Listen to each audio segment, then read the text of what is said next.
ሆን ተብሎ በኢትዮጵያ መንግስት ፍላጎትና ጥያቄ ጉዳዩ በቲፒኤልኤፍ በህወሓትና በፌደራል መንግስት ተብሎ ነው የተሰየመው። ግንኙነቱ ምን ያህል እንደሻከረ ነው በሁለቱ ኃይላት ማለት ነው። በኢትዮጵያ ፌደራል መንግስትና በቲፒኤልኤፍ መካከል ያለው ግንኙነት በጣም ተበላሽቷል። በኢትዮጵያና በሱዳን መካከል ባለው ውጥረት ላይ ምን ሚና ይኖረዋል? የሚሆን ነገር አይደለም። ኢንፋክት የግድቡ ጉዳይ ግብፅን ነው የሚመለከተው ከሱዳን በላይ። ግብፅ ልክ ነው ኢትዮጵያን ፌስ ቱ ፌስ መቅጠም አትፈልግም። ብትፈልግም ትንሽ ከባድ ይሆናል ለነሱ።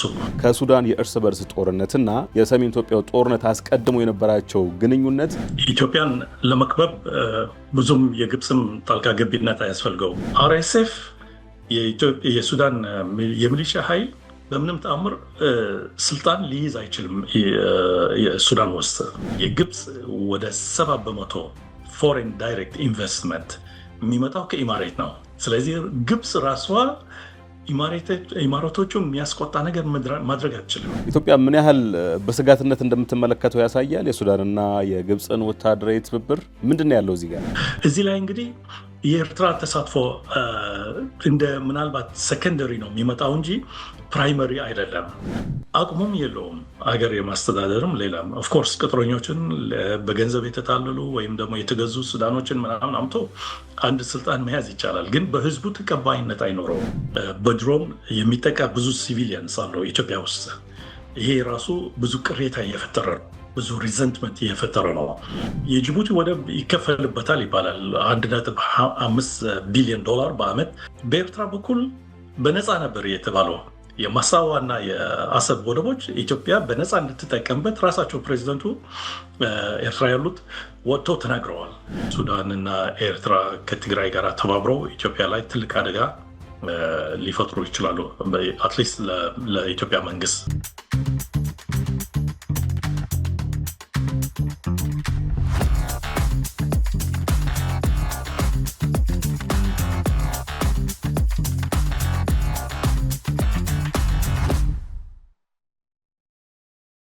ጤና ይስጥልን የአዲስ ማለዳ ተከታታዮች እንደምሰንብታችኋል። ወቅታዊ ዝግጅታችን ተጀምሯል።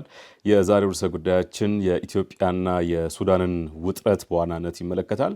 እሱ መነሻችን ይሁን እንጂ በአጠቃላይ በአፍሪካ ቀንድ ላይ ያሉትን አዳዲስ የኃይል አስተላለፍ ለውጦችን እንመለከታለን። እንግዳችን ደግሞ አቶ አብዱራህማን ሰይድ ናቸው። አቶ አብዱራህማን የአፍሪካ ቀንድና የመካከለኛው ምስራቅ ተንታኝ ናቸው። በተለያዩ ቋንቋዎች በተለያዩ ዓለም አቀፍ መገናኛ ብዙሃን አስተያየታቸውን በመስጠት ይታወቃሉ። ስለ ስፍራዎቹ፣ ስለ ሁለቱም ስለ አፍሪካ ቀንድና መካከለኛው ምስራቅ የጠለቀ እውቀትና መረዳት አላቸው። ከዚህ ቀደም ካልተሳሳትኩኝ ከአንድ ወር ገደማ በፊት በኢራን ጦርነት ዙሪያ ተገናኝተን ነበር። ብዙዎቻችሁ በ10 ሺዎች የተመለከታችሁትን ቆይታ አድርገን ነበር። አስተያየትም ሰጥታችሁናል።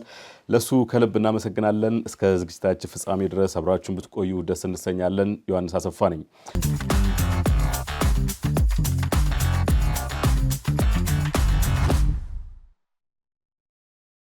አቶ አብዱራህማን እንደምን ሰንብተዋል? ዳግም ስለተገናኘን ደስ ብሎኛል። እኔም ደስ ብሎኛል አቶ ዮሐንስ፣ እንኳን ተገናኘን። በአንተ በኩል አድርጌ ደግሞ ለመላው ዎችን ያንተን ፕሮግራም ተከታታዮች ሰላምታዬን አደርሳለሁ። ጥሩ።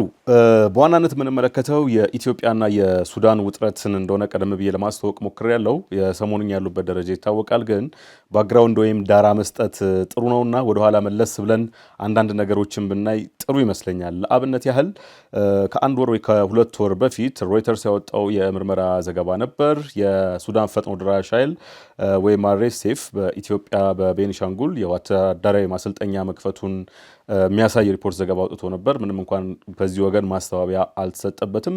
ከዛም በፊት ደግሞ በሱዳን ባለው የኢትዮጵያ ኤምባሲ ጥቃት ተፈጽሞ ነበር ከሱዳን ጦር በኩል።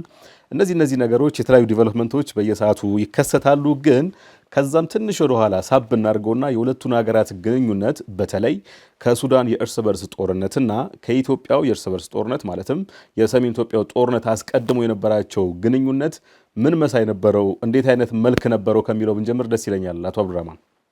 አመሰግናለሁ። መጀመሪያ ምናልባት ለብዙ ሰዎች የማያውቁት ነገር ቢኖር ኢትዮጵያ ማለት ሱዳን ማለት ነው፣ ትርጉሙ ማለት ነው። ከግሪክ ቋንቋ ኢትዮጵያ ማለት የጥቁር ማለት ነው። ሱዳን ማለትም እንደዛ ማለት ነው። ኢትዮጵያ በግሪክ ቋንቋ ሲሆን ሱዳን ደግሞ በአረብኛ ቋንቋ ነው። ከሱድ ወይም አስወድ የሚመጣ ነው። ስለዚህ በአንድ ጊዜ አካባቢው እስከ ሱዳን እስከ ሳብሳሃራን አፍሪካ ያሉ ከሰሃራ በታች ያሉት አፍሪካ ሀገሮች ሱዳን እየተባሉ ይታወቁ ነበር። አንዳንድ ጊዜም የፈረንሳይ ሱዳን እና የእንግሊዝ ሱዳን ተብሎም የታወቁበት ጊዜ እንደነበር ይታወቃል። እንደዚሁም አሁን ያለችበት ሱዳን ደግሞ ኢትዮጵያ ተብላ ትታወቅ ነበር ሂስቶሪካሊ ማለት ነው። እና ይህን ለማለት የፈለግኩት ምንድን ነው በሁለቱ ሀገራትና በሁለቱ ህዝቦች መካከል ጥብቅ የሆነ የወንድማማችነት ትስስር እንዳለ የሚያመላክት እንደሆነ ማለት ነው። አንድ ህዝብ ናቸው ወይም በጣም የተሳሰሩ ናቸው በታሪክም በባህልም በብዙ ጉዳዮች ለማለት ነው። ከዛም አልፎ የጋራ ረጅም የሆነ ድንበር አለ በመካከላቸው። ይህ ማለት ግን በመንግስታቱ መካከል ችግር አልነበረም ማለት አይደለም። ልክ እንደ ሁለት ወንድማማች ህዝቦች ይታረቃሉ፣ ይጣላሉ፣ ይታረቃሉ፣ ይጣላሉ እንደዚህ እያሉ ናቸው። ምናልባት ከንጉሥ ኃይለ ሥላሴ ጊዜ ጀምሮ እስካሁን ጠቅላይ ሚኒስትር አብይ አህመድ ያለው ጊዜ በእንደዚህ ነው የሚታወቀው። አንዳንድ ጊዜ ጓደኛሞች የሆኑና ወንድማማቾች ሆነው በጣም የእርስ በራሳቸው ዘፈኖችም እየተቀያየሩ የሱዳን ዘፋኞች የኢትዮጵያን ዘፋኞችን ዘፈን ይዘፍናሉ። እንዲሁም የኢትዮጵያ ዘፋኞች የሱዳንን ዘፈን ይዘፍናሉ እና በጣም ፍቅራቸውን የሚገልጹበት ሁኔታዎች ይፈጠራሉ። አንዳንድ ጊዜ ደግሞ ትንሽ ኩርፊያ እና ጥላቻ ይፈጠራል በመካከላቸው ማለት ነው።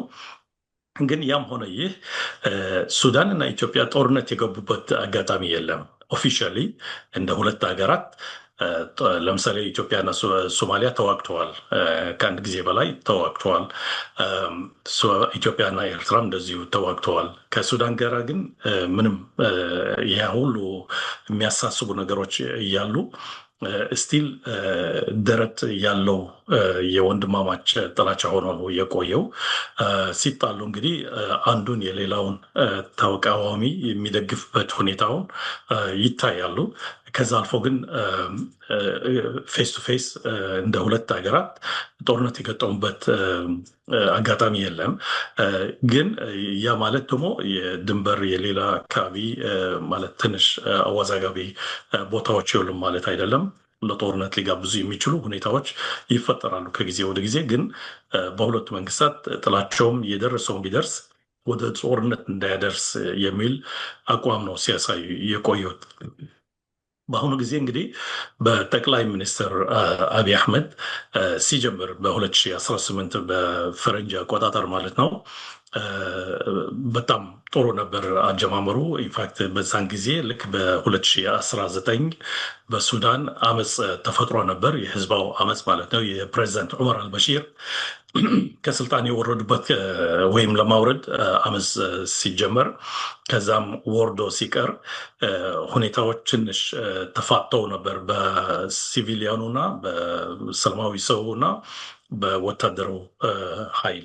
ወታደሩ ደግሞ በሁለት ላይ የተመሰረተ ነበር። አንደኛ መደበኛ ሰራዊት፣ ሁለተኛ ደግሞ የሚሊሻው ሰራዊት። መደበኛ ሰራዊቱ ራሱ የፈጠረው ማለት ነው። ዛሬ ያለው አልቡርሃን ራሱ የሚሊሻውን ኃይል ለዳርፎር ያሉ ተቃዋሚዎች እንዲያቆሙላቸው ወይም እንዲተባበሯቸው ተብለው የተመሰረቱ ነበሩ። ከዛ በኋላ እንግዲህ ሚሊሻው ከዳርፎር አልፎ ትንሽ ማለት ፈጠም እያለ ሲመጣ ለሌላ አካባቢዎች እንዲያግዛቸው ለሰራዊቱ እንዲያግዝ ተብሎ ማለት ዲፕሎይ መደረግ ጀመረ። ለዚህም ነው የራፒድ ሪስፖንስ ፎርስ የሚሉት ፈጣኝ ፈጥኖ ደራሽ ምናምን ማለት ነው።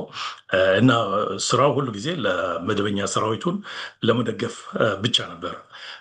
እና እነዚህ አንድ ኃይል ሆነው የፕሬዚደንሻል ካውንስሉን ተቆጣጠሩት ማለት ነው። ለሲቪሊያኑ ደግሞ በፕራይም ሚኒስተር የሚተዳደር ሚኒስትሪዎቹን ሰጡት ማለት ነው። ይሄ እንግዲህ የተገባው በዛን ጊዜ በጠቅላይ ሚኒስትር አብይ አህመድ እና በራሳቸው መንግስት ባደረጉት ማለት የማስታረቅ ኢኒሽቲቭ በዛ ምክንያት ነበር ይሄን አይነት ነገር የተፈጠረው።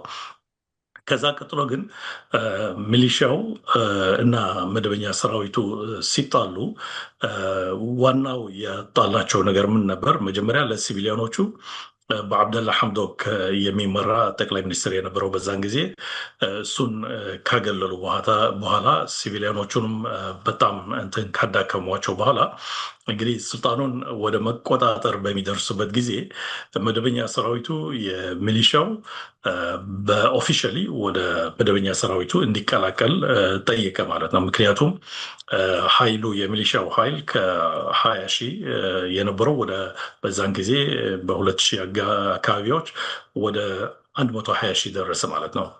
100 ሺህ ጭማሪ ወታደር አድርጎ ከዛም በላይ በጣም ኃይለኛ የሆነ የመሳሪያና የውትድርና ወይም የጦርነት እንትን ኤክስፒሪየንስ አከማቸ።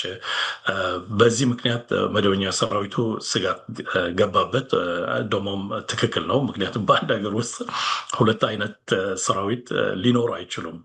ማለት ፖለቲካል ፓርቲስ የተለያዩ ሊኖሩ ይችላሉ።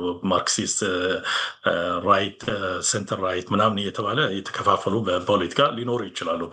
በአንድ ሀገር ውስጥ ግን ሁለት አይነት ሰራዊቶች መኖር በጣም አደገኛ ነው እና የጊዜ ጉዳይ ነበር ወደ ጥላቻ እንደሚጎቡት። ስለዚህ ሚሊሻው ወደ መደበኛ ሰራዊት አልገባም ብሎ አሻፈረኝ አለ።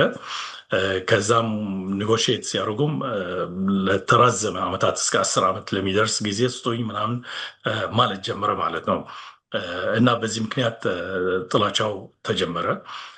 ሚሊሻው ሱዳን ውስጥ ብቻ ሳይሆን ከሱዳን ውጭም ጥሩ ግንኙነት አደረገ። በተለይ ከኢማራቶች ጋር ጥሩ ግንኙነት አድርጎ ነበር፣ እስካሁንም አለው። በዛም የተነሳ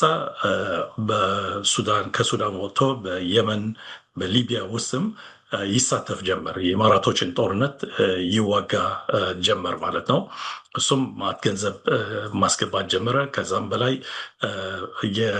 የወርቅ ማዕድን የሚወጣበት አካባቢዎች እሱንም ተቆጣጥሮ ወርቅን ማውጣትና መሸጥ ጀመረ እና እስከ ሩሲያ ድረስ ክሬምሊን እዛ ትንሽ በቃ እንደ ቫይስ ፕሬዚደንት በነበረበት ጊዜ የሚሊሻው መሪ እዛ ድረስ ደርሰዋል። ስለዚህ የራሳቸው የሆነ ነፃ የሆነ ኢንተርናሽናል ሪሌሽንስ መመስረትም ጀመሩ ማለት ነው። እና ይሄ የግድ ነበር። ሁለቱን ማለት ተቋማት ጦርነት ላይ የመግባት የጊዜ ጉዳይ ነበረ። ጦርነቱ ሲጀምር እንግዲህ በምን ነበር የተጀመረው? በስልጣን ሽኩቻ ነው በሁለቱ ኃይል በኩል። ግን ዋናው ደግሞ አንዱን ማጥፋት እንዳለበት፣ ይሄ በኮንፍሊክት ላይ እንደ ዚሮ ሳም ጌም የሚባል ነው። አንዱን ማሸነፍ አለበት ፍጹም። ስለዚህ ተስማምቶ በምን ላይ ነው የሚስማሙት? ምክንያቱም የሚያስማማ ነገር የላቸውም። መደበኛ ሰራዊት የሱዳን አንድ ብቻ ነው ያለው። ሚሊሻው ደግሞ ምርጫው ወደ መደበኛ ሰራዊት ገብቶ በመደበኛ ሰራዊት ኮማንድ ኤንድ ኮንትሮል ውስጥ መግባት አለበት ማለት ነው፣ መታዘዝ አለበት። እሱም ማያደርግ ከሆነ እንግዲህ ምን ልትለው ነው? ሌላው ደግሞ የሚሊሻው ችግር የሚወክለው አካባቢ ይሁን ጎሳ የለም። ምክንያቱም በሱዳን ውስጥ የእርስ በርስ ጦርነት ሲደረግ ሁልጊዜ የሚነሳው ጥያቄው ምንድን ነው? የሆነ ጎሳ ወይም የሆነ አካባቢ ከዴቨሎፕመንት ተገለዋል፣ ከስልጣን ተገለዋል፣ ከስራ እድል ተገለዋል ከምናምን እየተባለ ነው። እንትኖ ከሳውት ሱዳን ይሁን ኑባ ማውንቴንስ ያሉ ይሁኑ ሌሎቹ እንደዚህ እያሉ ነው። ስለዚህ ዳርፎርም ጨምሮ ማለት ነው። ስለዚህ ክሊር የሆነ ዓላማ ያለው እንትን ይሆናል ማለት ነው። ሬብልስ ይሆናሉ። ስለዚህ ሱዳን መንግስት ከነሱ ጋር አቡጃ ናይጄሪያ ውስጥ ይሁን አዲስ አበባ ይሁን ሌላም ሀገር ሄዶ የመስማማት የመደራደር አጀንዳ ይኖረዋል ማለት ነው። እነሱም አጀንዳ አላቸው። ከሚሊሻው ጋር ግን ምን ላይ ነው የሚስማሙት?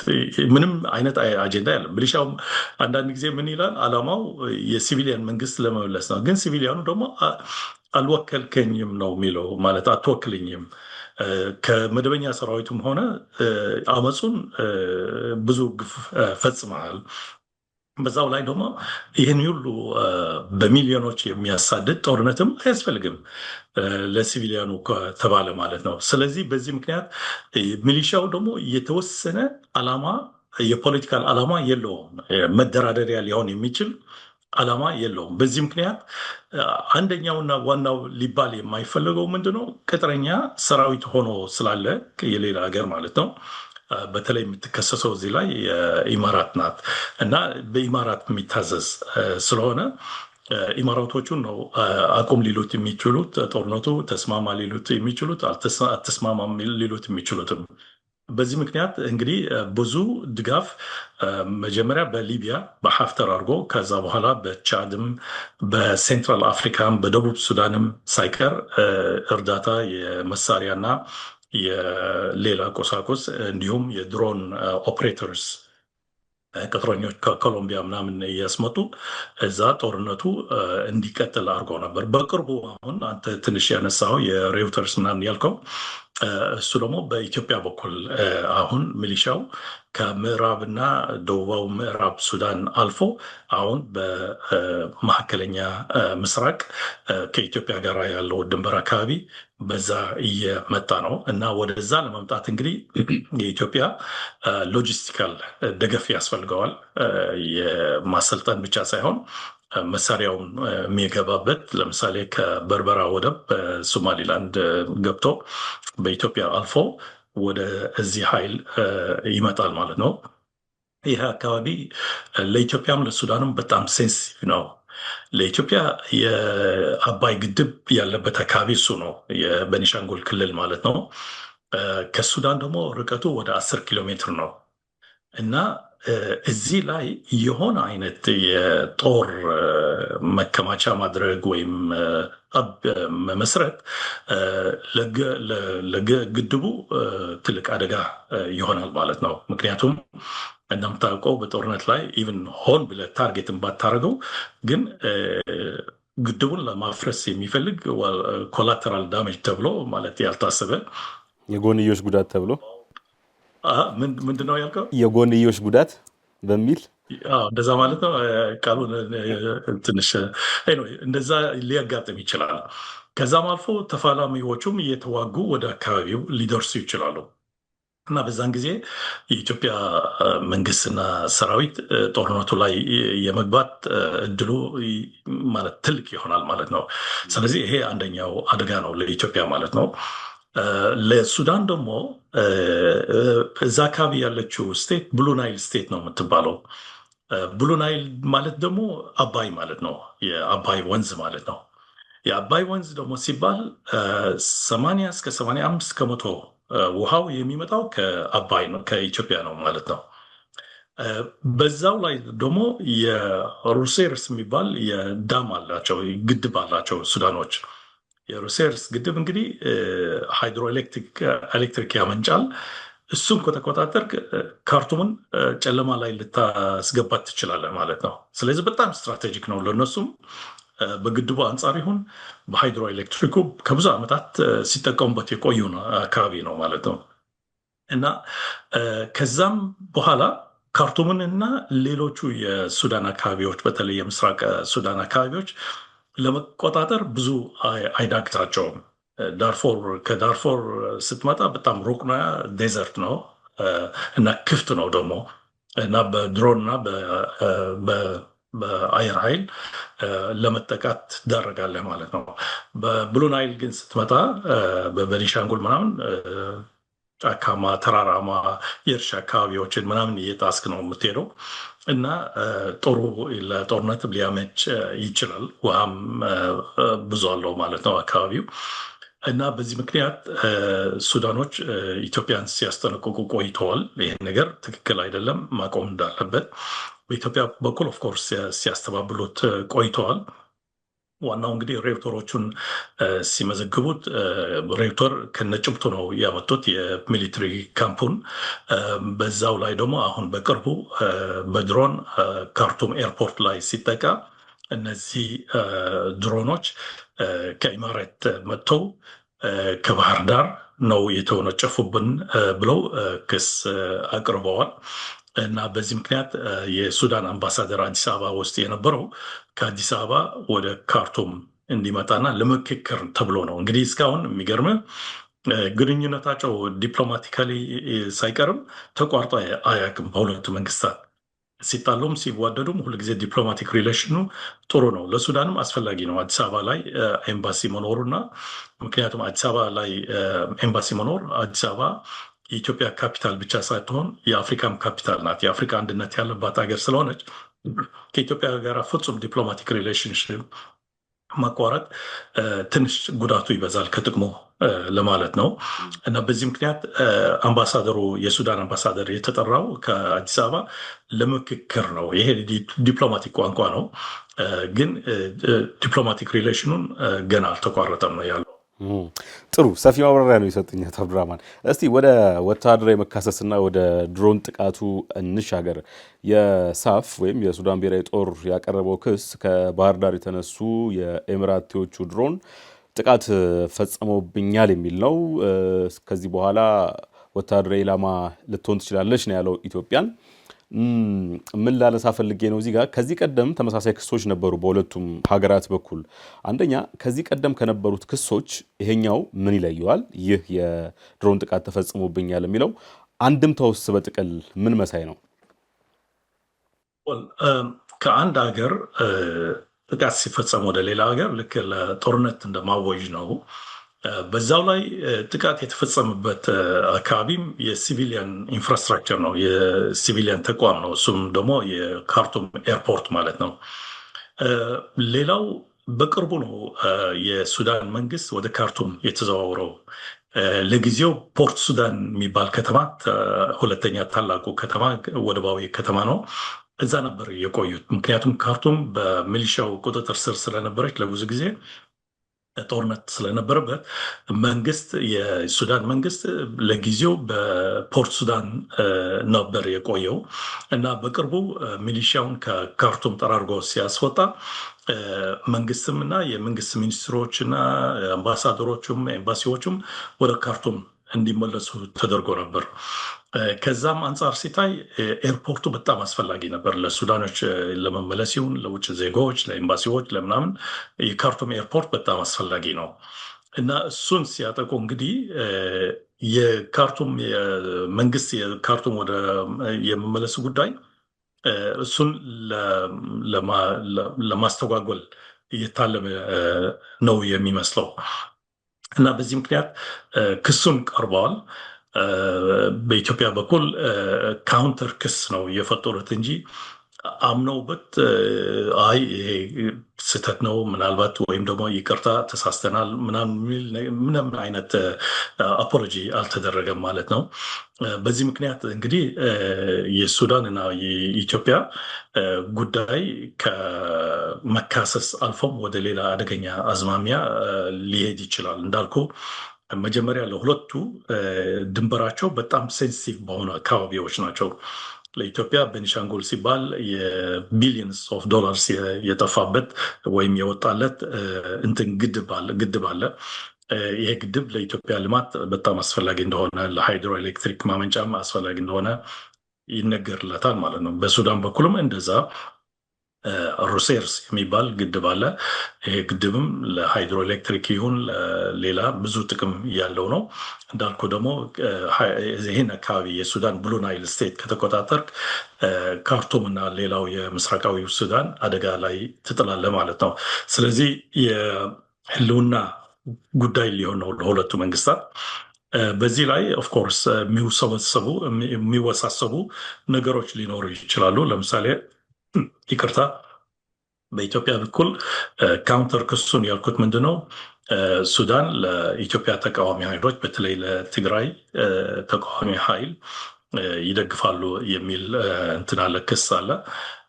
ስለዚህ ሱዳን እና ኤርትራ ከትግራይ ጋር ተባብረው ኢትዮጵያ ላይ ትልቅ አደጋ ሊፈጥሩ ይችላሉ። አትሊስት ለኢትዮጵያ መንግስት፣ ለኢትዮጵያ እንደ ሀገር ካልሆነም ለኢትዮጵያ መንግስት ግን ትልቅ ቻሌንጅ ሊሆኑ ይችላሉ። በዚህ ምክንያት እንግዲህ ሁኔታዎቹ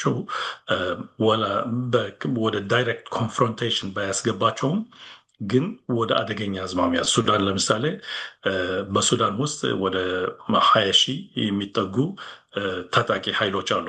ከትግራይ ያኔ በትግራይ ጦርነት ድንበሩን አቋርጠው ወደ ሱዳን የተሻገሩ ማለት ነው። ይሄ ሬዲ ኃይል ነው። ሱዳኖች ለዚህ ኃይል ከደገፉትና የሚያስፈልገውን ቁሳቁስና መሳሪያ ምናምን እንዲያስገባ ካስፈቀዱለት ራሱ በጣም ትልቅ አደጋ ሊፈጥር ይችላል በኢትዮጵያ መንግስት ላይ ማለት ነው። በኢትዮጵያም በኩል እስካሁን በይፋ እየደገፍነን አርኤስኤፍን ምናምን ባይሉም ግን ወደዛ አካባቢ ኦፕንሊ ዲክሌር ካረጉ እነሱም አደጋ ሊፈጥሩ ይችላሉ ሱዳኖች ላይ ማለት ነው።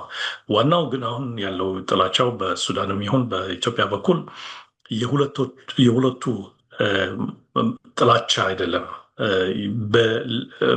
በውጭ ሀገር በውጭ አጀንዳ በኢማራቶችና ከኢማራት በስተጀርባ ባሉ ኃይላት የሚደረግ ነው። ስለዚህ ኢትዮጵያ እዚህ ላይ የኢትዮጵያ መንግስት ላይ የትራንዚት ሰርቪስ ነው የሚያደርገው ያለው እስካሁን ልክ ነው። ባለፈው በሚዲያ ሲስተጋባ የቆየው ሚሊተሪ ካምፕ እንዳለ ከዛም አልፎ የኢትዮጵያ ሚሊተሪ አዛዦች በስልጠና እንደሚያሰለጥኑ ምናምን ተነግሮ ነበር። ግን ያን ያህል አስፈላጊ አይደለም የኢትዮጵያ አሰልጣኝ እዛ ላይ።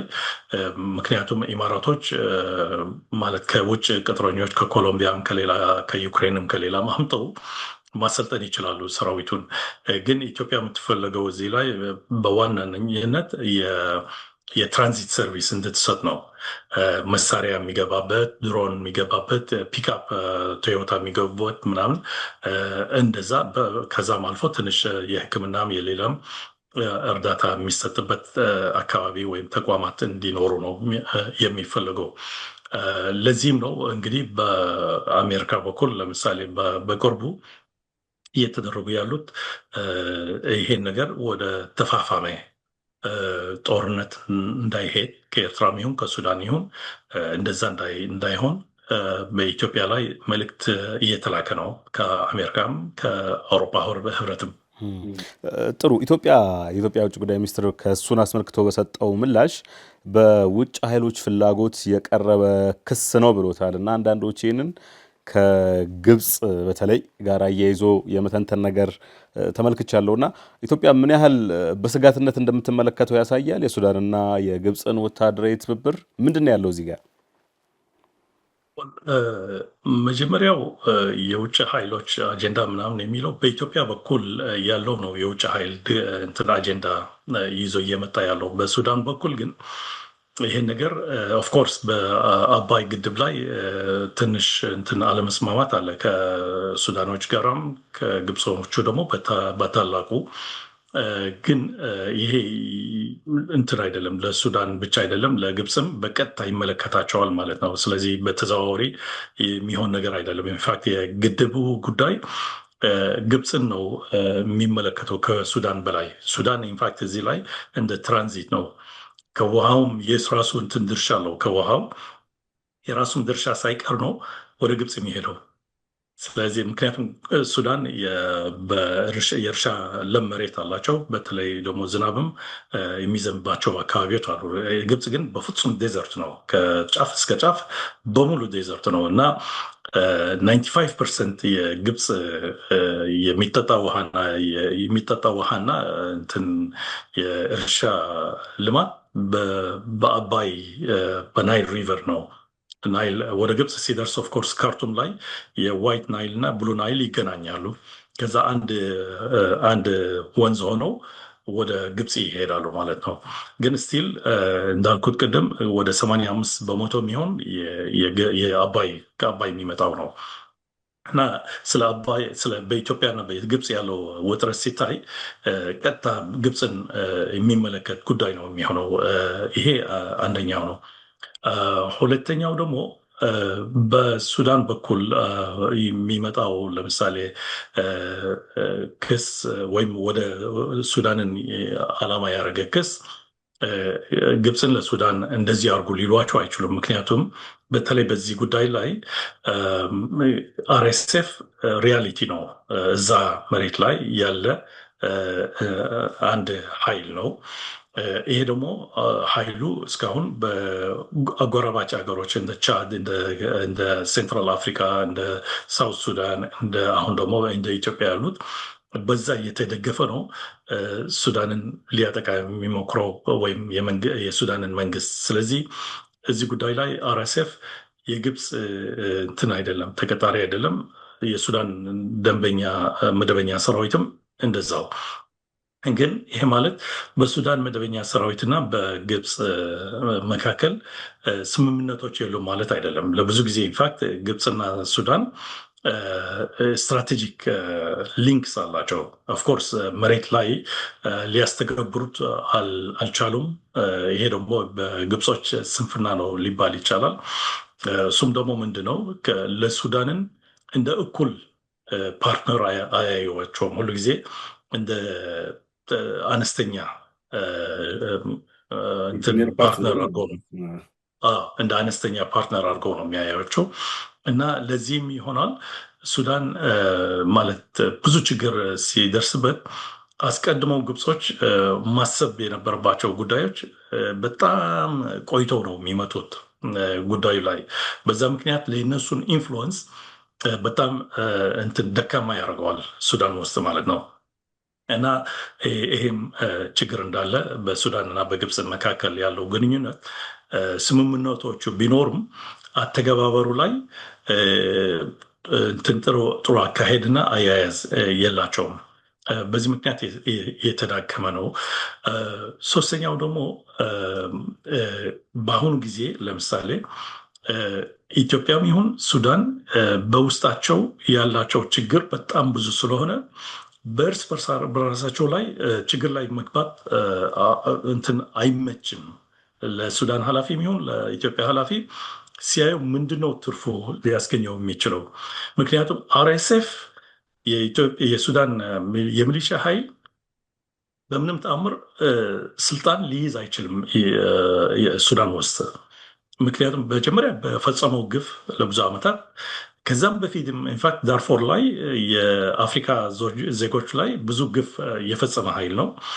ሶስተኛም አቅሙም የለውም አገር የማስተዳደርም ሌላም። ኦፍኮርስ ቅጥረኞችን በገንዘብ የተታለሉ ወይም ደግሞ የተገዙ ሱዳኖችን ምናምን አምቶ አንድ ስልጣን መያዝ ይቻላል፣ ግን በህዝቡ ተቀባይነት አይኖረውም።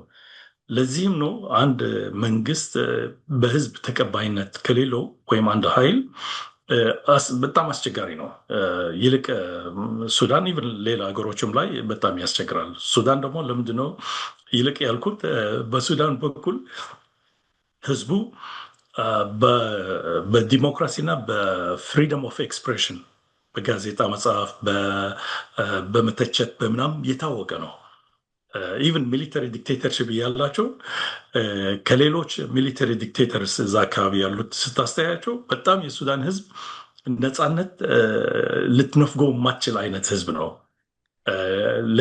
እና ሂስቶሪካሊ አሁን ስታየው ከ1956 ዓ ም በፈረንጅ አቆጣጠር ነፃነት የወሰዱበት ጊዜ ኢንፋክት በየጊዜው እንትን በህዝብ አመፅ ከስልጣን የሚወርድ ወታደር አለ ወይም ደግሞ ሲቪሊያን አድሚኒስትሬሽን አለ። እና በዚህ ምክንያት በጣም ለአርኤስኤፍ ልክ እንደ ውጭ ዜጋ ነው የሚያየዋቸው ህዝቡ በአጠቃላይ። በተለይ ደግሞ የሴንትሩ ህዝብ ያለው ሴንትራል ሱዳን እና ኖርዘርን ሱዳን አይቀበሏቸውም። በዚህ ምክንያት ለኢትዮጵያ ምንም ትርፍ የለም አርኤስኤፍን በመደገፍ። ኢንፋክት እነሱም ይፈልጉት በተለይ በኢትዮጵያ በኩል ይሄንም ሲጥሩበት የነበሩ ይመስላል። ሲጀምሩ እንዳልኩት በ2018 ምናምን ከመደበኛው ሰራዊቱ ጋር ጥሩ ግንኙነት ለመፍጠር ነበር እና ለሁለቱ ጠቃሚ አይሆንም ለማለት ነው። አለበለዚያ ግን ባለፈው ለምሳሌ ስህተቶች የነ ኃይለስላሴ መንግስቱ ምናምን እሱን እንደገና ሪሳይክል ያደርጉታል ማለት ነው። በኃይለስላሴ ጊዜ ለምሳሌ የደቡብ ሱዳን ተቀናቃኝ አናንያ የሚባሉ ነበሩ። እነሱን ሲደግፍ ነበር። እሱ ግን ለጫና ነበር የሚጠቀመው ለኤርትራ ነፃ አውጪ ኃይሎች በሱዳን በኩል ምንም አይነት ድጋፍ እንዳይደረግላቸው እንደ ካርት ነበር የሚጠቀሙበት። በመንግስቱም ጊዜ ለኤስፒኤልኤም የጆን ጋራን ኃይል ሲደግፍ ቆይተዋል። እሱም ልክ እንደ ካርድ ነው የሚጠቀመው።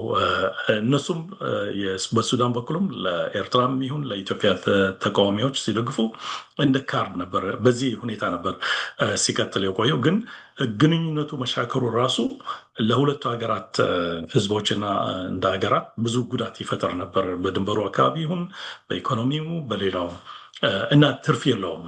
ከዛ አልፎ አሁን ወደ ጦርነት ከተገባም ምንም ጥቅም ስለሌለው ይሄ ማለት ለሌላ ተብሎ በተለይ በሱዳን በኩል የሚደረስበት አይመስለኝም። ምክንያቱም ያላቸው ችግር በጣም ከባድ ስለሆነ ኢትዮጵያን ማስቆጣት ለሌላ ሲባል የሚያደርጉት አይመስለኝም።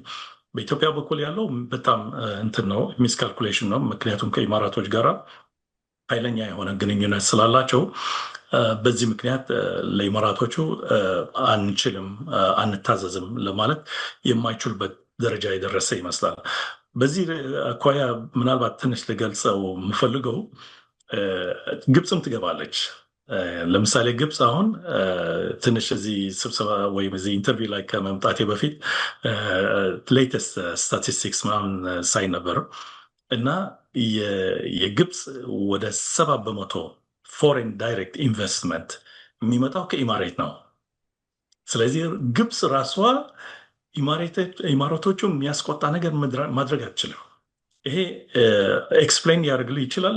ከመደበኛ ሰራዊቱ ጋር ሱዳን ያለው ጥሩ ግንኙነት እያላቸው እነሱ ኦፊሻል እንደሚደግፉትም እየገለጹ ግን እዛ ገብቶ ብዙ ማለት ኦፕን በሆነ መንገድ አርኤስኤፍን ሲያጠቁ ወይም ኢማራቶችን ሲያጠቁ አትሰማቸውም። ምክንያቱም ግብፅ ውስጥ ያለው ኢንቨስትመንት እንዳልኩ ከ70 እስከ 75% የሚደርሰው የውጭ ኢንቨስትመንት ከኢማራት ነው የሚመጣው። ከዛም አልፎ ኢንፋክት ከካይሮ ትንሽ ወጣ ብለህ አዳዲስ ከተሞች እየተሰሩ ናቸው እዛም ድረስ በሪል ስቴት ይሁን ከተሞቹ ራሳቸው ሳይቀር እየመሰረቱ ያሉት በኢማራቶች ኢንቨስትመንት ነው። ስለዚህ በለዚህም ነው ፕሬዚዳንት አልሲሲ ወደ አቡዳቢ ኢማራት ማለት በየትንሽ ጊዜ ይሄዳል። ኢንፋክት አሁን ባለፈው ጊዜ የአየር ኃይል ሳይቀር የግብፅ አየር ኃይል እዛ ለማስፈር ተገደዋል። ኦፕንሊ አይደግፉትም ያሉት ጦርነቱ ከኢራን ጋር የሚደረገው ያለው ግን ለኢማራት እንዲደግፍ ወላ ጦርነቱ ላይ ባይገቡም አትሊስት ኤርፎርስ እዛ እንዳለ ትንሽ አሁን በሚዲያ ሊያስወጡት ጀምረዋል። ስለዚህ ይቅር ኢትዮጵያ ወይም የኢትዮጵያ መንግስት በተለይ ደግሞ አሁን ባለው መንግስት ማለት ነው የግብፅም ሳይቀር ከኢሚራት ኢንፍሉወንስ ውጭ ለመውጣት አልቻለም ያለው እስካሁን። ስለዚህ ጉዳዩ እንግዲህ በኢማራቶች እና በሱዳኖች ነው ሊባል ይችላል። ምናልባት ደግሞ ከኢማራት በስተጀርባ ካሉ ኃይሎችም ሊሆን ይችላል እና ይሄ ነው ዋናው ትልቁ ችግር ሆነ ያለው። ጥሩ። ቅድም ስለ የኢትዮጵያ መንግስት በኤሚራቶቹ በኩል አድርጎ አርኤስኤፍን መደገፉ ምንም ጥቅም እንደሌለውና ትርፉ ኪሳራ እንደሆነ እያነሳን ነበረ። ግን አንዳንድ ትንታኔዎች አሉ አብረው የሚነሱ ያ እንደተጠበቀ ሆኖ የእርስዎ ትንታኔና ብዙዎች የሚስማሙበት በተለይ ከግብፅ ከኤርትራና ከሱዳን የሚመጣውን ከበባ ለመስበርና በዙሪያ ያሉትን ነገሮች ለማዳከም ቢሆንስ ይህን ነገር የኢትዮጵያ መንግስት የሚያደርገው የሚል ሙግት አለ። ለዚህ ምላሹ ምንድን ነው? የሚገርም ኢትዮጵያን ለመክበብ ብዙም የግብፅም ጣልቃ ገቢነት አያስፈልገውም። ለምሳሌ ሱዳን እና ኤርትራ የሰማይ የእኛን ሰማይ በኢትዮጵያ አየር መንገድ አይጠቀምበት ብሎ ውሳኔ ከወሰኑ ትልቅ ችግር ቀውስ ሊፈጥር ይችላል በኢትዮጵያ ኢኮኖሚ ላይ። ምክንያቱም የኢትዮጵያ አየር መንገድ አንዱ ከታላቁ የውጭ ማለት ምንዛሪ ማስገቢያ እንደመሆኑ መጠን ወደ አውሮፓና አሜሪካ የሚደረገው በረራ የሱዳን እና የኤርትራን ሰማይ ካልተጠቀሙ ብዙ ኪሳራ ሊያጋጥማቸው ይችላል እና ይሄን ለማድረግ እንግዲህ እንዲያውም የጦር መሳሪያ ምናምን አያስፈልግም፣ መከልከል ብቻ ነው እና ኢትዮጵያን ኤርላይንስ ገቢው ላይ ብዙ ጫና ሊፈጥር ይችላል። በዛ ምክንያት ደግሞ ኢትዮጵያ ላይ ብዙ ጫና ይፈጥራል ማለት ነው። ሌላው ግብፅ ልክ ነው ኢትዮጵያን ፌስ ቱ ፌስ መቅጠም አትፈልግም። ብትፈልግም ትንሽ ከባድ ይሆናል ለነሱ። ግብጾች በተለይ ፓራኖያ አላቸው። በየመን ጉዳይ ላይ ጣልቃ ገብተው ነበር በጀማል አብዱናስር ጊዜ ማለት ነው። ወደ መጀመሪያ ሰባዎቹ አካባቢ ወይም መጨረሻ ስልሳዎቹ አካባቢ ሊሆን ይችላል። የመን ውስጥ የእርስ በርስ ጦርነት ነበር። አንዱ ክንፍ በሳውዲ አረቢያ በኪንግ ፌይሰል ጊዜ ማለት ነው ይደገፍ ነበር። ሌላው ክንፍ ደግሞ በዛን ጊዜ እኔ ፕሮግሬሲቭ አረብ ናሽናሊስት ወይም ፓን አረቢስት ነኝ የሚለው የግብፅ መሪ ጀማል አብድናስር ነበር እና የግብፅ ሰራዊትን ወደ የመን ተላኩ፣ በሺዎች የሚቆጠሩ ማለት ነው። እዛ ላይ በጣም ከባድ ኪሳራ ደረሰባቸው። ምክንያቱም የመን እንደሚታወቀው ህዝቡ በሙሉ የታጠቀ ነው እና ማንኛውም የውጭ ኃይል ለማንኛውም የውጭ ኃይል የሚበገር አይነት ህዝብ አይደለም።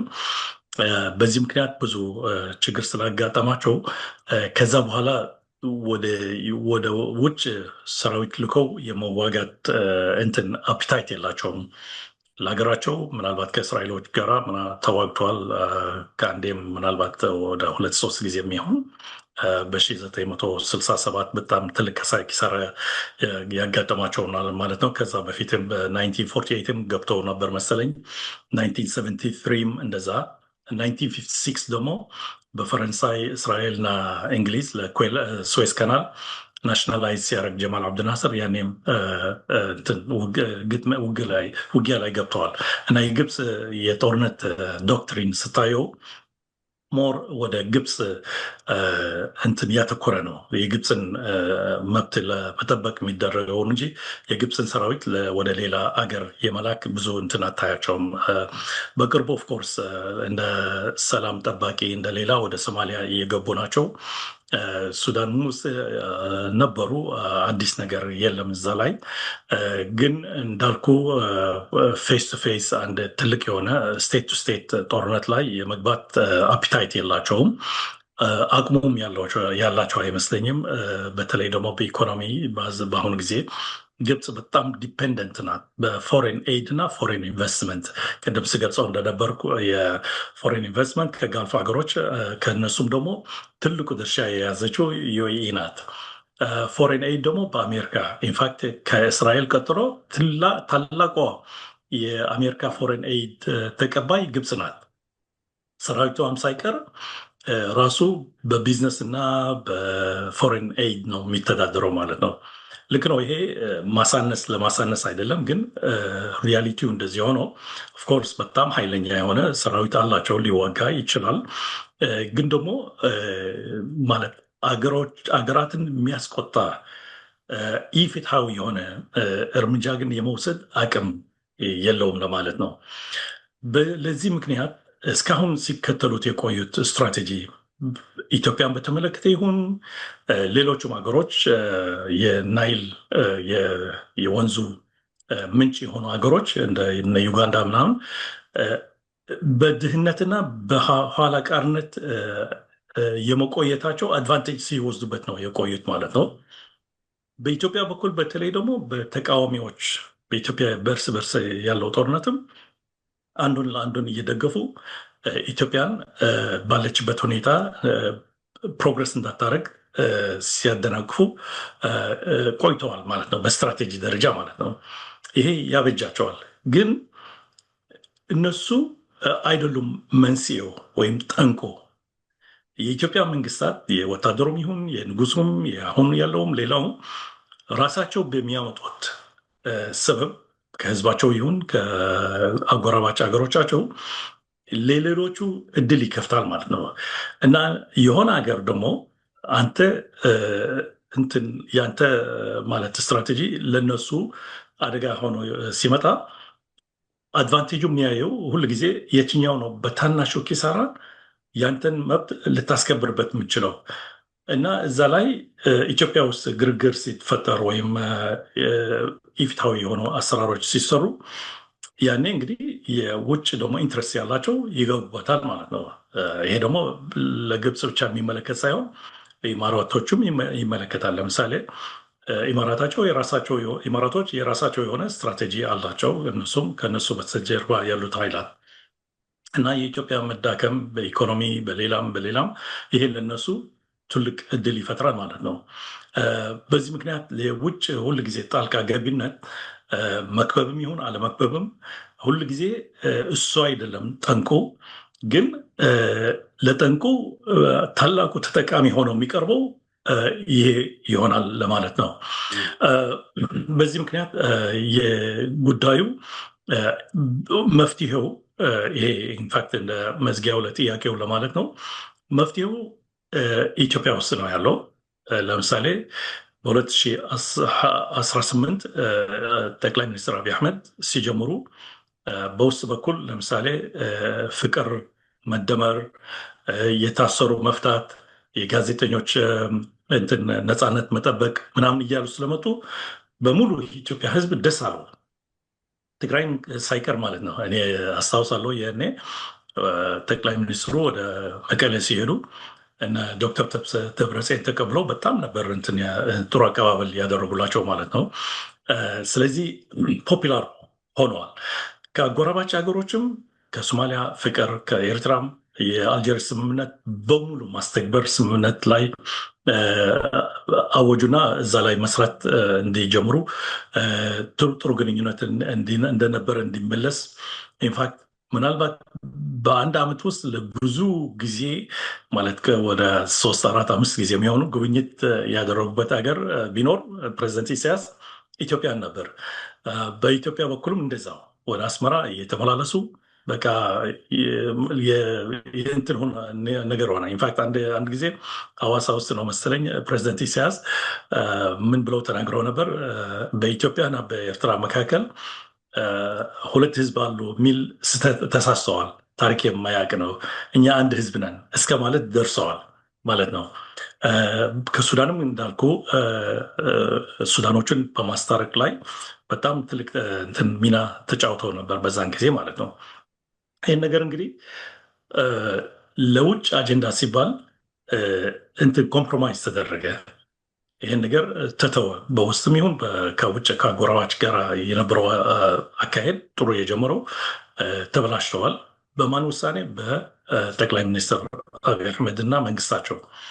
አሁንም ደግሞ መፍትሄም ሊፈለግ ከሆነ ካይሮ ወይም ጀኔቫ ወይም ዋሽንግተን ውስጥ አይደለም፣ ወይም አቡዳቢ ኢማራት ውስጥም አይደለም።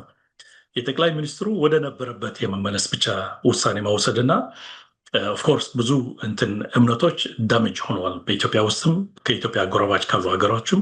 ምክንያቱም ዋን ሳይድ ነበር ጥላቻውና የተፈጸመው እና መልሰው አሁን እነዚህ ኃይሎች ሊያምኑ ብዙ ይቅርታ ብቻ መጠየቅ ሳይሆን ብዙ ማለት ልታደርገው የሚገባ ነገሮች ሊኖሩ ነው። ምክንያቱም ትራስት እምነት ነው፣ ልክ እንደ አንድ ምሰሶ ነው። ለማንኛውም ግንኙነት አስፈላጊ ነው እና እምነቱ አሁን ተሰብረዋል። አማራን ልታሳምን ከሆነ፣ ኦሮሞን ልታሳምን ከሆነ፣ ትግራይም ሌሎችም ኃይሎች በኢትዮጵያ ውስጥ ብዙ የመጀመሪያ አክኖሎጂ የማድረግ ስህተቶችን፣ ሁለተኛ ደግሞ ይቅርታ የመጠየቅ፣ ሶስተኛ ደግሞ ኢኒሽቲቭ የመውሰድ ያስፈልጋል። ይሄ ሁሉ በአንድ እጅ ውስጥ ነው ማለት ነው። በኢትዮጵያ እጅ ውስጥ ነው። በኢትዮጵያ ባለው መንግስት እጅ ውስጥ ነው። ከአጎራባች ሀገሮችም እንደዛ። ለምሳሌ ስለ ወደብ ምናምን ሲነገር ብዙ ሰው የማይናገርበት የጅቡቲ ወደብ ይከፈልበታል ይባላል። $1.5 ቢሊዮን በዓመት ኢትዮጵያ ለጅቡቲ ወደብ አገልግሎት ታወጣለች ይባላል። በኤርትራ በኩል በነፃ ነበር የተባለው። የማሳዋና የአሰብ ወደቦች ኢትዮጵያ በነፃ እንድትጠቀምበት ራሳቸው ፕሬዚደንቱ ኤርትራ ያሉት ወጥተው ተናግረዋል። እና ስለዚህ ነው ዋን ሳይድ ነው ሲባል ስለ ወደብ ችግር አልነበረም። በሶማሌ ይሁን በጅቡቲ ይሁን በኤርትራ የመጠቀም ምንም አይነት ኢንፋክት እንቅፋት አልነበረም።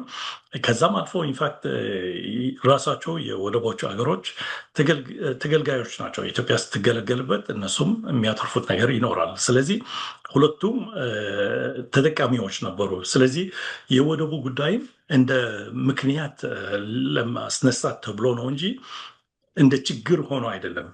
አንደኛው አልነበረም ችግሩ። ከ1990ዎቹ ጀምሮ የፕሬዚደንት ኢሳያስን በሙሉ ቼክ ስታደርጋቸው ስለ በወደብ ነገር ጉዳይ ላይ የተነሳ ኢትዮጵያ ላይ ሲመጣ ሁል ጊዜ በነፃ እንድትጠቀምበት የሚል እንትን ነበረ፣ አቋም ነበረ። ከዛ በላይ የዓለም ሕግ ደግሞ ያስፈቅዳል። ላንድ ሎክድ የሆኑ ሀገሮች የባህር ወደብ የመጠቀም መብት አላቸው። ያን መብት ግን በሰላማዊና በስምምነት በትብብር ነው እንጂ በኃይል አንዱ እኔ ላንድ ሎክድ ስለሆንኩ የጂኦግራፊ ቆዳ ሰፊ ስለሆንኩኝ ወይም የህዝብ ብዛትም ስላለኝ ምናምን ተብሎ አንዱን ሀገር በኃይል መውሰድ የሌላው ሀገር በኃይል የመውሰድ እንትን አያስፈቅድም። ለማንኛውም ግን እንደዛም ሆኖ ተባብረው ሊኖሩበት የሚችሉ ሁኔታዎች በህግ ይሁን በነበራቸው ወዳጅነት በጣም ሊያሳኩት የሚችሉበት ሁኔታ እያለ ነው ወደ እዚህ አሁን ያለንበት ሁኔታ የተደረሰው ማለት ነው። ስለዚህ ይሄን ነገር አክኖሌጅ ካረክ ተሳስተናል ካልክ ሜቢ እንደነበረ እምነቱ ወደ ነበረበት ለመመለስ 100% አይቻልም ይሆናል። ግን አትሊስት አገሮቹም ከኢትዮጵያ ጋር ተፋብተን ለመኖር አንፈልግም እና ተስማምተን እንኖር ካሉ እነሱም ኮምፕሮማይዝ አድርገው ኢትዮጵያ ለምትዘረግላቸው እጅ ተቀብለው አብረው መኖር ይችላሉ። አብረው ደግሞ መጠቀም ይችላሉ። ከኢትዮጵያ የሚመጣ ጥቅም አለ። ከኤርትራም የወደብ ያላቸው ሀገራችን የሚጠቀሙበት ነገር አላቸው። ይሄ ደግሞ ራሱ ለኢትዮጵያ መረጋጋትም ያግዛል ማለት ነው። ምክንያቱም በውስጥ ያለው ችግር አሁን የሚያሰጋው ያለው ምንድን ነው? እነዚህ ሀገራት ተቀይመዋል። የኢትዮጵያ አጎራባች የሆኑ በኢትዮጵያ ውስጥም ያሉ የተቀየሙ ኃይሎችም አሉ። እነዚህ እስካሁን ምናልባት አንድ እርምጃ ለመውሰድ ለመተባበር የተወሰነበት ሁኔታ እስካሁን የለም። እዛ ግን ከተደረሰ በጣም ነው ጉዳዩ ኢት ውል ቢ ቱ ሌት ለማሻሻል ምናምን አይቻልም። ለምሳሌ እኛ አሁን ውጭ ሆነን ስንሰማው በድሮን የሚጠቃ ብዙ ሲቪሊያንስ አለው ኢትዮጵያ ውስጥ። ይሄ ራሱ ብዙ ቅሬታ እየፈጠረ ነው፣ ብዙ ሪዘንትመንት እየፈጠረ ነው። አርሶ አደሩ፣ ሴት ልጅ፣ ህፃናቱ ምናምን ብዙ እንትን ጥቃት እየተፈጸመባቸው ነው። ሌላው ደግሞ ብላንደርስ አለው። ለምሳሌ በአንድ በኩል የኢታማዦር ሹሙ ለትግራዮች መገንጠል ትችላላችሁ፣ መሳሪያው ብቻ ስጡን እንጂ ታንኮቹ ምናምኑ መድፉን ስጡን እንጂ መገንጠል ትችላላችሁ ተብሎ የማይታወቅ ማለት ነው። አንድ መንግስት ሲባል ሁል ጊዜ የአንድን አገር ደህንነት ብቻ ሳይሆን አንድነትም አስጠባቂ ነው እና በታላላቅ ኃላፊዎች አንተ ክልል መሄድ ትችላለህ፣ አንተ ክልልም መጥፋት ትችላለህ ምናምን ሲባል ይሄ የሚፈጥረው ራሱ ሪዘንትመንት አለው እና ብዙ ስህተቶች ተፈጽመዋል። ግን የተፈጸሙት እነሱ ከታረሙ ሁኔታዎች ያሉበት አሁን ለመፍታት ይቻላል እና ወደ ጥሩ ለመመለስ ይቻላል። ለዚህ ደግሞ የግብፅ፣ የኢማራት፣ የሌላም ኃይል አያስፈልግም፣ የአሜሪካን ጭምር ማለት ነው አያስፈልግም። የሚያስፈልገው አንድ ካሬጅስ የሆነ ውሳኔ በጠቅላይ ሚኒስትር አብይ አህመድና መንግስታቸው መውሰድና ይህንን ያልኳቸውን ነገሮች ሳልደግም መራመድ ብቻ ነው። ጥሩ መፍትሄው ላይ ወደ በኋላ እመጣለሁ ብዬ ነበር። በስፋት ስላነሱት ግን አንዳንድ ያልሄድንባቸው ጉዳዮች ስላሉ እነሱን ጥያቄዎች ላስከትል። ትግራይ ላይ የተፈጠረውን ነገር እንደሰሙት ተስፋ አደርጋለሁ። በአንድ ዓመት የስራ ዕድሜ የተራዘመላቸው ጄኔራል ታደሰ ወረደ ያው ስልጣናቸውን ተነጥቀዋል። በህወሓት በኩል ዶክተር ደብረጽዮን ገብረ ሚካኤል ፕሬዚዳንት እንደሆኑ ተነግሯል። በፕሪቶሪያ ስምምነት የፈረሰው ምክር ቤት ዳግም ተሰብስቧል ተብሏል እና ይህ በትግራይ ያለው የፖለቲካ እንቅስቃሴ በአንድ በኩል ኤርትራ ለህወሓት ትሰጠዋለች የሚባለው ድጋፍና ወይም ያለው ግንኙነት በትምህርት ጥቅስ ውስጥ ጽምዶ የሚባለው በኢትዮጵያና በሱዳን መካከል ባለው ውጥረት ላይ ምን ሚና ይኖረዋል? መጀመሪያ የፕሪቶሪያው ስምምነቱ የፈረሰው ኢንፋክት ገና ሲፈራረሙ ጀምሮ ነው። ለምን ስትል ያኔ በፕሪቶሪያ ላይ ሲፈራረሙ እና ትግራይ ውስጥ ጊዜያዊ አስተዳደር እንዲቆም ሲወስኑ እንግዲህ ይህኛው አንዱ ታላቁ ስህተት ነበር ማለት ነው። ምክንያቱም ትግራይ ውስጥ ጦርነቱ ከመግባቱ በፊት ምርጫ ተደርጎ አንድ አስተዳደር ነበር። ልክ ነው። በዛ በጦርነቱ ምክንያት አስተዳደሩ ፈርሶ ተዳክሞ ነበር። ግን ትግራዮቹ ደግሞ ይሄ የኛ ዲሞክራሲያዊ መብት ነው፣ የራስ ገዝ መብት ነው። ስለዚህ እናደርገዋለን። እናንተ በኮሮና በመሌላ አማካኝታችሁ ልታዘገዩት ብትፈልጉም እኛ በጊዜው እናደርገዋለን። እና ምንድነው የሆነው? ይሄ ትንሽ የህግና የሌላ ውጥረት ፈጠረ ማለት ነው። ግን በስምምነት የማይፈታ ነገር አልነበረም በዛን ጊዜ። ኢንፋክት የህወሀት ኃይል ተቀናቃኝም አልነበረውም። ይሄ አንደኛው ችግር ነው። እና ጊዜያዊ አስተዳደሩ ሲመጣ ደግሞ ጊዜያዊ አስተዳደር ሲባል ጊዜያዊ ነው፣ ዘላቂ አይደለም ማለት ነው። ስለዚህ ከጊዜያዊነቱ አልፎ ወደ ነባሪነት ሁኔታዎች ለመመለስ ነበር። ያ ሳይሆን ሲቀር እንግዲህ ይሄ ሁለተኛ ምክንያት ደግሞ የአንዱ ለፕሪቶሪያ በትግራይ በኩል አትሊስት ለፕሪቶሪያ ስምምነት መፍረስ አንዱ ይሆናል ማለት ነው። ሶስተኛው በኢትዮጵያ በኩል ደግሞ የጊዜያዊ አስተዳደሩ ማራዘም ራሱ ለትግራይ ደግሞ አደጋ ላይ ማለት ይጨምረዋል ማለት ነው። ምክንያቱም በጊዜያዊነት ደግሞ በዛው ላይ ታዛዥነቱ ወደ አዲስ አበባ ከሆነ የትግራይ የራስ ገዝ መብት ይነፍገዋል። በዛው ላይ ደግሞ በጊዜያዊ የተባለ ግን ጊዜያዊ አስተዳደር ሊሰራው የሚችል የተፈናቃዮች ሁኔታ ይሁን የሌላ የግዛት መሳሳብ ያለበት ሁኔታዎች ምናምን ሳይፈታ ሲቀር የራሱ ህጋዊነት እየተሻረ ይሄዳል ማለት ነው። ይሄ ራሱ ችግር ሆነ ማለት ነው። አራተኛው የእገዳ ማድረግ፣ ለምሳሌ ባንክ፣ የሌላ የመንግስት አገልግሎቶች ትግራይ ውስጥ እንዳይደርሱ መከልከል የራሱ ፕሪቶሪያን እንትን የሚያደርግ ነው፣ የሚያፈርስ ነው። አምስተኛው ቅድም እንዳልኩ ደግሞ በታላላቅ ኃላፊዎች ትግራይ ተገንጠሉ ከፈለጋቸው አንፈልጋቸውም የሚል አይነት ነገሮች ሲነገር፣ ኢንፋክት ከፕሪቶሪያ ስምምነት ውስጥ አንዱ ምንድን ነበር? ተኩሱን ለማቆም ነው። ተኩሱን ለማቆም ደግሞ ሆስቲሊቲ በተለይ በሚዲያ የሚደረገው ፕሮፓጋንዳ እሱን ማስቆም አለብህ። በኢትዮጵያ በጠቅላይ ሚኒስትሩ በኩል አልቆምም ይሄን ነገር። ኃላፊዎቹ ማለት እየተናገረ ነበር። ኢንፋክት በአንድ ጊዜ ጠቅላይ ሚኒስትሩም ሳይቀር በፍጹም ቲፒኤልኤፍ እንደ ፓርትነር የፕሪቶሪያ ስምምነት ባይ ዘ ወይ ኢንፋክት በትግራይ እና በኢትዮጵያ ፌዴራል መንግስት አይደለም፣ ሆን ተብሎ በኢትዮጵያ መንግስት ፍላጎትና ጥያቄ ጉዳዩ በቲፒኤልኤፍ በህወሓትና በፌዴራል መንግስት ተብሎ ነው የተሰየመው። ስለዚህ ለፕሪቶሪያ ስምምነት ፓርትነር የኢትዮጵያ ፌዴራል መንግስትና ፓርትነርሺፑ በኢትዮጵያ ፌዴራል መንግስትና በቲፒኤልኤፍ ነው፣ በትግራይም አይደለም። ጊዜያዊ አስተዳዳሪ ይሁን ነባሪ አስተዳዳሪ ይሁን ሪጋርድለስ ፕሪቶሪያ ስምምነቱ አውትላይን ያደረገው ቃል በቃል ቲፒኤልኤፍ ነው የሚለው፣ ህወሓት ነው የሚለው። የትግራይማ ስለፈረሰ ነል ኤንድ ቮይድ ብለው ፈርመውበታል እነሱም ቢሆን አይደለ። ከዛ በፊት የነበረውን ነገር ፕሪቶሪያ ላይ ያ ተካሂዶ የተመሰረተው መንግስት አለ በቃ ውድቅ ሆኗል። ስለዚህ ባለድርሻ ሊሆን የሚችለው ህወሓት ብቻ ነበር አይደል? እንደዛ ብቻ ሳይሆን ማለት እንደ አርጊመንት እሱን ማቅረብ ይቻላል። ግን ለማንኛውም ነገር የስምምነቱ መሻርክት ወይም ፓርትነርስ የሚባሉ የፕሪቶሪያ ስምምነት ፓርትነርስ የሚባሉ ቲፒኤልኤፍ እና የፌዴራል መንግስት ናቸው። ኢትዮጵያ ውስጥ ያለው መንግስት ምን አይነት ነው? ትግራይ ውስጥ ትግራይ ክልል ያለው ውስጥ አስተዳደር ምን አይነት ነው? ሪጋርድለስ ማለት ነው። ለዚህ ስምምነት ለመድረስ የተፈራረሙት ሁለት ኃይሎች ናቸው እና አንዱን ሲከስ ወይም ደግሞ ሲያጉላላ ወይም ደግሞ ኤክስክሉድ ሲያደርግ ፓርትነርሺፑ ፈርሰዋል ማለት ነው አውቶማቲካሊ። ስለዚህ በአንድ ጊዜ ጠቅላይ ሚኒስትሩ ምንድን ነው ያሉት? ኢንፋክት እኔ የተፈራረምኩት ከአቶ ጻድቃንና ከአቶ ጌታቸው ነው እስካሉበት ድረስ ነበር የደረሰው። እና እዚህ ላይ አሁን ምንድን ነው የሚያሳየው?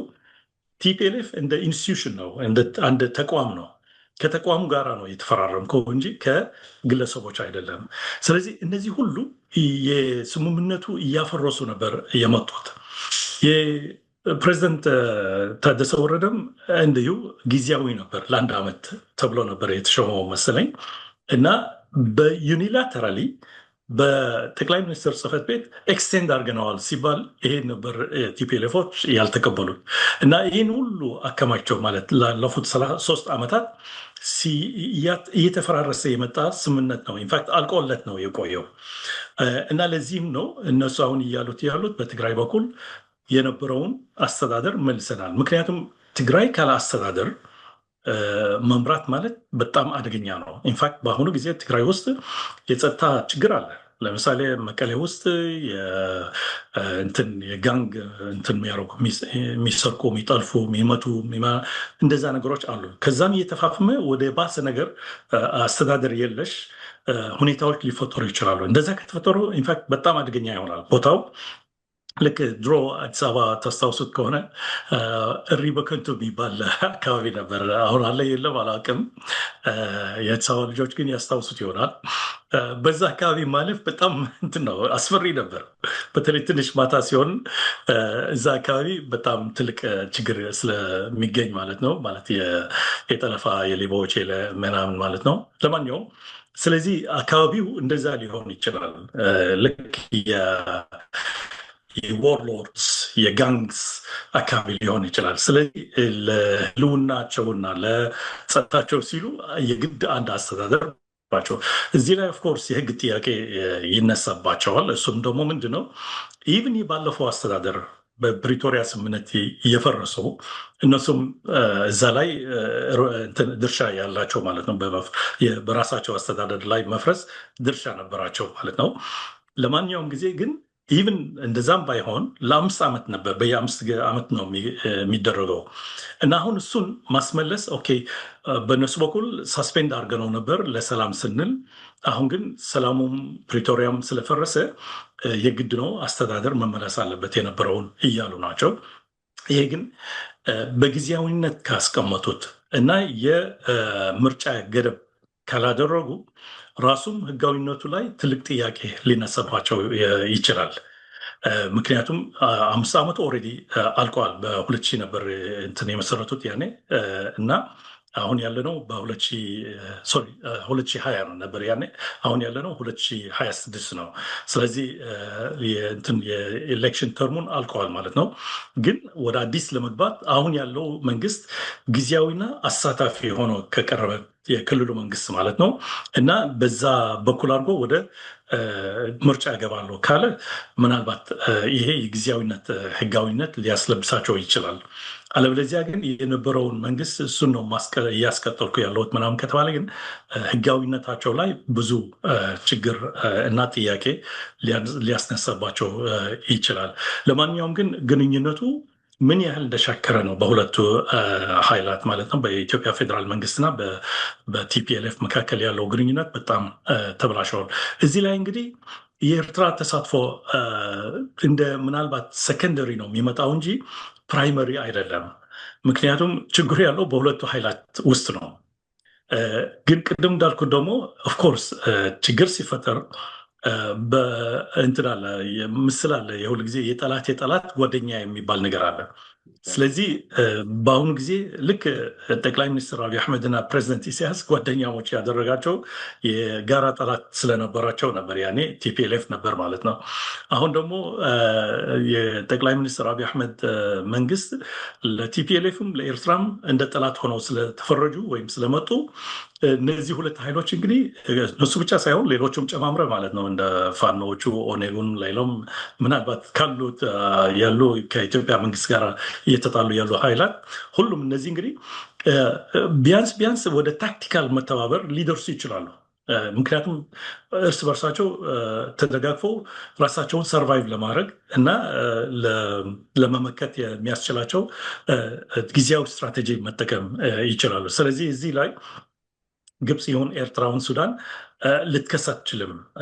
ኢንፋክት ችግሩ ያለው ውስጣዊው ነው። እነዚህ በሰከንደሪ ደረጃ እየተሰለፉ ያሉት ደግሞ ወይም ደግሞ ሊሰለፉ የሚችሉ ፖቴንሻሊ እነዚህ ሁሉ ምንጩ አይደሉም ለችግሩ። እነዚህ ምናልባት ተጠቃሚዎች ሊሆኑ ይችላሉ ከችግሩ እንጂ እነሱ ጠንቅ ወይም መንስኤ አይደለም ለማለት ነው። ይሄኛውን ጥያቄ ያነሳሁት ለምንድን ነው? ቅድም በእርሶ ማብራሪያ እንኳን ወደ 20 ሺህ ገደማ ታጣቂዎች አሉ በሰሜኑ ጦርነት ወደ ሱዳን የሄዱና አሁን ትግራይ ውስጥ የመጣው ለውጥ ከዛም ደግሞ ከኤርትራ ጋር አለ የሚባለው ግንኙነት በኢትዮጵያና በሱዳን ላይ ምን አይነት ሚና ይጫወታል ማለት ፈልጌ ነበር። ወይ ጥያቄን አላብራራውም ማለት ነው። እሱም እኔም ማለት እንዳልኩት ነው። በሱዳንና በኢትዮጵያ ያለው ግንኙነት እየሻከረ ከሄደ ኢትዮጵያ ደግሞ አርኤስኤፍን እንደ ትራንዚት ይሁን እንደ ማንም እየደገፈች ሱዳንን የምትጎዳ ከሆነ በሱዳኖች በኩል ግብረ መልስ ሊመጣ ነው። አንዱና ቀላሉና በጣም ኢፌክቲቭ የሆነ ግብረ መልስ ደግሞ ትግራይ እዛ ያሉ ታጣቂዎች የትግራይ ብቻ ሳይሆን የፋኖም ጭምር ኢንፋክት ምክንያቱም አማራ ክልል ከሱዳን ጋራም ድንበር አለው። በኒሻንጉል ከሱዳን ጋር ድንበር አለው። በኒሻንጉል ነፃ አውጪ እንትን ተቀናቃኝ አለ። ኦፍኮርስ ድምፁ ትንሽ ከፍ ያለ አይደለም በአሁኑ ጊዜ፣ ግን እርዳታ ካገኙ አሉ ማለት ሌጂትመት የሆነ ጥያቄ የሚያስነሱ ማለት ነው። እነዚህን ሁሉ ኃይላት መደገፍ ይችላሉ ማለት ነው። ስለዚህ ጠንቅ አይሆንም ማለት ነው።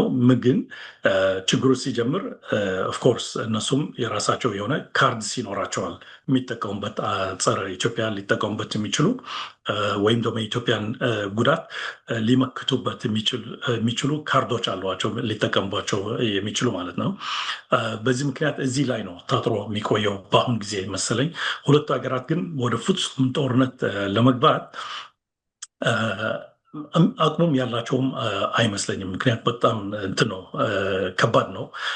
የሀገር በሀገር ይቅርና የአንድ መንግስትና የተቃዋሚ ኃይል በአንድ ሀገር ውስጥ ብዙ ነው የሚያስከፍለው። የህይወት ጉዳት፣ የንብረት ጉዳት፣ በዛም ላይ ኢኮኖሚው ላይ ብዙ ጫና ያደርሳል። እንደምታውቀው ኢትዮጵያ ብዙ ኢንቨስትመንት ያስፈልጋታል ለኢኮኖሚ እድገቷ እና እንትን ሲኖር ኢንስታቢሊቲ ሲኖር በአንድ ሀገር ውስጥ ኢንቨስትመንት ደግሞ ይሸሻል፣ አይቆይም እዛ። በአሁኑ ጊዜ ኢንፋክት አንድ ትልቅ ጉዳት እየደረሰ ያለው በጋልፍ ሀገሮች ኢማራትን አጠቃለው ማለት ነው። በጦርነቱ ሳቢያ ብዙ ኢንቨስትመንት እየወጣ ነው ከዛ እየገባ ሳይሆን ወደ ሲንጋፖርና ወደ ሌላ አካባቢዎች እያጓጓዙ ናቸው ባለሀብቶቹ። እና ለኢትዮጵያ እንዳሉ ሀገሮች ደግሞ የባሰ ሊሆን ይችላል። ምክንያቱም ተቋማቱ ራሱ እስካሁን በጣም ማለት ሶሊድ አይደለም። በዚህ ምክንያት የሆነ ጦርነት የሆነ ችግር ሲፈጠር የውስጥም ይሁን ከውጭ ሀገር ጉዳቱ በጣም ትልቅ ነው ኢኮኖሚው ላይ። አቅሙ የላቸውም ያላቸው አይመስለኝም ብለውኛል አሁን ወደ ጦርነት ለመግባት። ስለዚህ አምባሳደር ከመጥራት ባለፈ ሙሉ ለሙሉ ዲፕሎማሲያዊ ግንኙነቱ ሊቋረጥ የሚችልበት እድል አለ ማለት እንችላለን? ሂስቶሪካሊ ቅድም ስጀምር እንዳልኩት በሱዳን እና በኢትዮጵያ መካከል ምናልባት የአምባሳደሮች መጥራት ይሄ ዲፕሎማቲክ እንትን ነው፣ ኖርም ነው። ግን ማቋረጥ የሚፈልጉ አይመስለኝም በሁለቱ በኩል። ኢቨን ማለት ጦርነት ሁኔታውን ሲደርሱም ኤምባሲዎቻቸው የሚዘጉበት ወይም ደግሞ ዲፕሎማቲክ ሪሌሽኑን የሚያቋርጡበት ምክንያት ሊኖር አይችልም። አንዱ የኤምባሲዎች ወይም የዲፕሎማቲክ ግንኙነቶች ጥቅሙ ምንድን ነው? በሰላም ጊዜ ብቻ ሳይሆን በችግር ጊዜም ይጠቅማሉ። ምክንያቱም ላይን ኦፍ ኮሚኒኬሽን መኖር አለበት ከአገሩ ጋር ከአንዱ ሀገር ወይም ደግሞ ከሀገሮች መካከል ላይ እና ዲፕሎማቲክ ሪሌሽንሽፕ መኖሩን ይህን ያግዛል። አምባሳደርን ጠርተ ወይም የሌላው ሀገር አምባሳደር አስጠርተ የምታደርሰው መልእክቶች ይኖራሉ። በዚህ ምክንያት ዲፕሎማቲክ ሪሌሽኑን ፍጹም የሚቋረጥ አይመስለኝም። ወደዛም የሚደርሱ አይመስለኝም። በተለይ ደግሞ በኢትዮጵያ በኩል ይሄ ነገር ትልቅ ጉዳት ሊያመጣብን ነው ብለው ኢቭን ለኢማራቶችም ለሌሎችም ካነጋገርኳቸው የኢትዮጵያን ጥያቄ ምክንያታዊነት ይኖረውና ኢትዮጵያ ደግሞ እንድታሻሽል ግንኙነቶችን ሱዳንን የሚያስቆጣ ነገር እንዳታደርግ ልትቆጠብ ትችላለች። ኢንፋክት በቅርቡ ጊዜ የተደረገው በአሜሪካ ውጭ ጉዳይ ሚኒስትር እና በኢትዮጵያ ውጭ ጉዳይ ሚኒስትር ዋናው አንዱ ጥያቄ ከሱዳን ጋር ያለው ግንኙነት እና ይህን ነገር እንዲታሰብበት የሚል ነው። ስለዚህ ኢንተርናሽናል ኮሚዩኒቲውም በአጠቃላይ አውሮፓ ህብረት የሚሆን አሜሪካም መረጋጋት ይፈልጋሉ እዛ አካባቢ አፍሪካ ቀንድ። ምክንያቱም ኦልሬዲ በኢራን ጦርነት የተነሳ ጋልፍ ብዙ እንደሰማነው ብዙ ችግር ነው ዓለም ኢኮኖሚ ላይ አድርሶ ያለው የቤንዚን የነዳጅ ዋጋ ንረት እና ሌሎች አጋጣሚዎች እየታዩ ናቸው። በዚህ ምክንያት ሌላ ደግሞ ችግር አፍሪካ ቀንድ ከተነሳ በጣም እንትን ይሆናል። ብዙ ችግሩ እዛ ላይ የታጠረ የሆነው ማለት ነው። ወደ ሌላ አካባቢም ሊሄድ ይችላል። በዚህ ምክንያት አብዛኛዎቹ የዓለም ሀያላን ከጦርነቱ ታገሱ፣ ወደ ጦርነት አትሄዱ። ይሄ ደግሞ በኢትዮጵያና በሱዳን ብቻ ሳይሆን በኢትዮጵያና በኤርትራን በኩል ያለው ግንኙነት እንዲሻሻል ከተቻለ፣ ካልሆነም ወደ ጦርነት እንዳይገባ ነው ጫና እየተደረገ ያለው በአሁን ጊዜ። ጥሩ ጥያቄዎችን እየጨረስኩ ነው፣ ግን ባለፈው ስላልተገናኘን ከእርሶ ጋር ማንሳትም ወደው አንድ ጥያቄ አለ። ኤርትራን በተመለከተ ዩናይትድ ስቴትስ ማዕቀብ ለማንሳት መወጠኗ ተደጋግሞ ሲዘገብ ነበር እና በኢትዮጵያና በኤርትራ መካከል ሊሆን ይችላል፣ በጥቅል ደግሞ በአፍሪካ ቀንድ ላይ ምን አይነት የኃይል አሰላለፍ ለውጥ ሊያዋለድ ይችላል? ምናልባት ማዕቀቡ ከተነሳ ማለት ነው።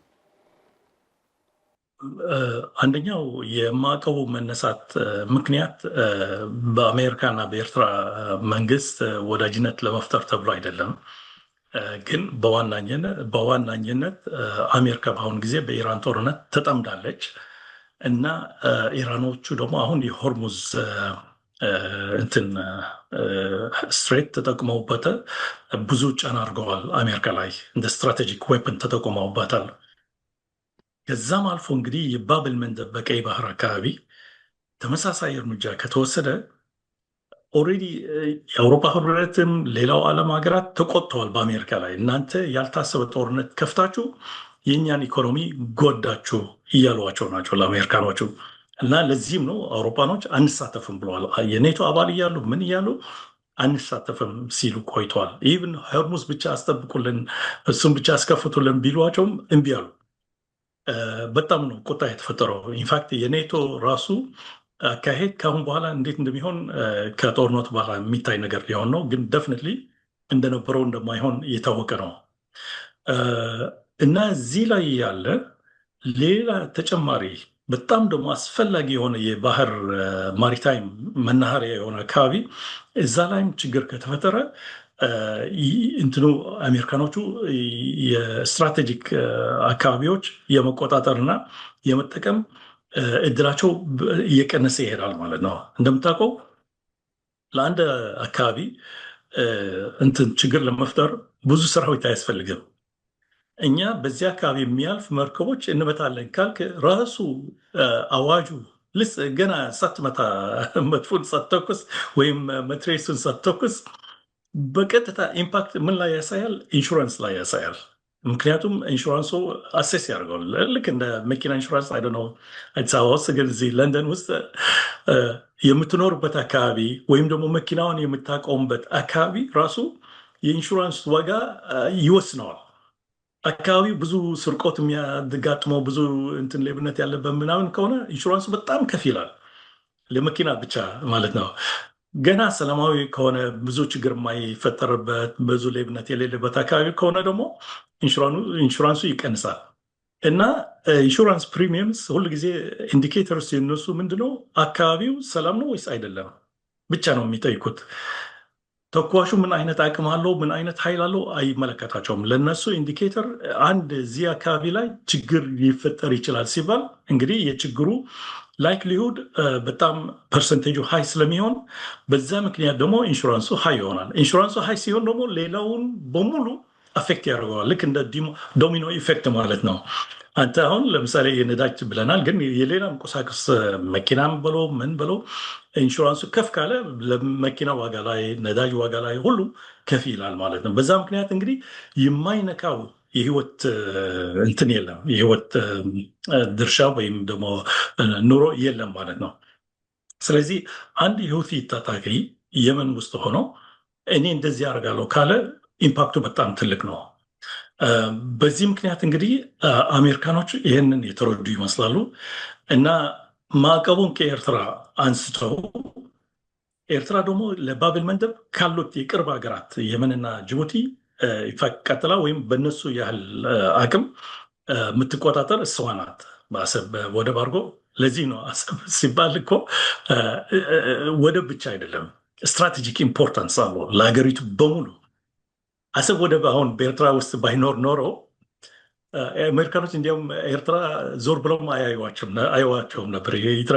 ይቀረ እንትን ማዕቀብ ለማንሳት ወይ ሲግኒፊካንስ ኤርትራ አሜሪካ የንግድ ምናምን የለም። ስለዚህ ግን ስትራቴጂካዊ አቀማመጧ የኤርትራ አሰብን ጨምሮ ማለት ነው አስፈላጊነቱ አሁን አሜሪካ ተረድቶ ማዕቀቡን አንስቶ ከኤርትራ ጋር ጥሩ ዝምድና ለመፍጠር እየሞከረ ነው ማለት ነው አሁን።